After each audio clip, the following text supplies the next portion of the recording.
Hey everybody, and welcome to a little series I'm going to be running from time to time called Zaw Power, where I'm going to be showing off Zaw combinations I've either been told about by friends or clanmates, or that I've come up with myself. Today we're going to be taking a look at the power of a Polearm Zaw by looking at one with the scariest name I could think of, and that is the Pointed Stick.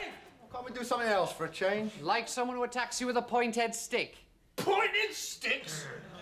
Oh, we want to learn how to defend ourselves against pointed sticks, do we? Now, this Zaw is actually made up of one of the new event parts plus two original ones. We've got the Plague Kripath on there for the strike, the Cicala as the grip, and then the Iguanagi 2 for the link. This gives a fantastic mix of not only crit, but status as well, and turns this into probably one of the strongest polearms in the game. So what do the stats look like when you've not only constructed it, but gilded it as well? Well, it comes with a base damage of 68, most of that comes as puncture. It's got a good dose of viral and slash in there, and a little bit of impact. Makes it kind of middle of the pack in terms of raw damage of all the polearms.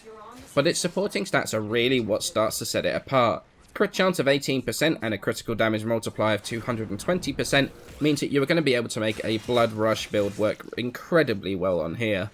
Add into that the status chance of 25%, and with only a single dual stat and drifting contact, you can push it to a 50% status chance. So you're going to be proccing something on every couple of strikes on average, and that means you're going to get a lot of use out of condition overload on this weapon as well.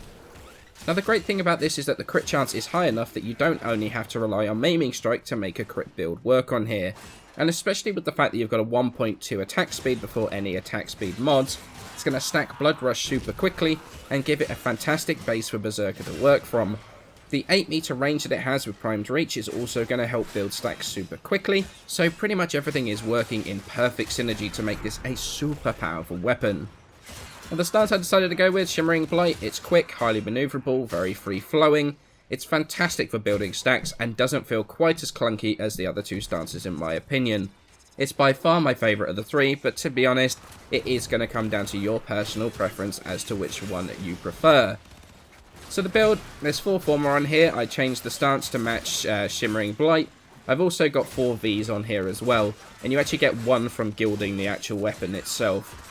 So on here I went with Prime Pressure Point, Primed Reach for range, Blood Rush for crit chance as our combo counter goes up, Drifting Contact to keep that combo counter running plus buff our status chance a bit, Condition Overload to take advantage of the status procs and buff our damage, Berserker for attack speed every time we crit, and then Primed Fever Strike and a dual stat elemental mod for our elemental damage. In this case I've got Corrosive. There's a little room for personal preference here, but only really if you're using Power Spike from Naramon. You could replace Drifting Contact with Organ Shatter for crit chance. You could put Weeping Wounds on here to stack status chance for more damage from Condition Overload more quickly. Maybe even Life Strike if you want to steal a bit of life, a little bit of health on the hits. The most part though, stacking the combo counter up quickly actually makes up for not having the crit damage mod on there, especially when you combine that with Condition Overload. So while it does look odd not having crit damage on the weapon, it does work very well. So what do I think of the Pointed Stick? Honestly, I could say it's one of the strongest polearms out there, potentially dethroning the almighty Legion. This thing absolutely demolishes every single thing it's been put up against. Look at the footage now, it shreds through those 8 level 120 Eximus in no time at all. Look at it in the footage now, it shreds through these 8 level 120 Eximus in no time at all. There isn't a single situation I put the weapon into where this has struggled. The range of the Zaws when they got their buff a couple of weeks ago took them to the next level, especially the staffs. It turns them into this whirlwind of death, slaughtering everything in their path.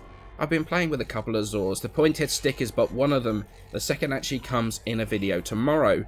I think the Zaws really do have the potential to be top dog in each of their weapons classes.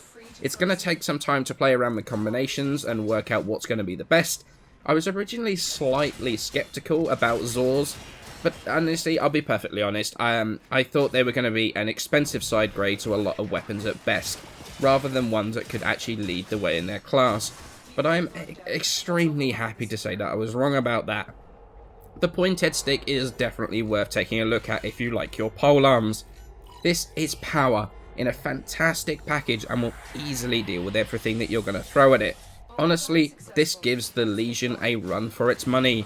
It is easier, and honestly, at least for me, more enjoyable to use.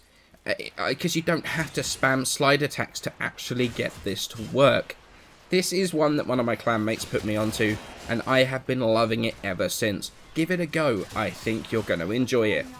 So I hope you enjoyed taking a look at the pointed stick Zaw. I'm going to be taking a look at another Zaw tomorrow, but for now, many thanks for watching, and I shall see you in the next video.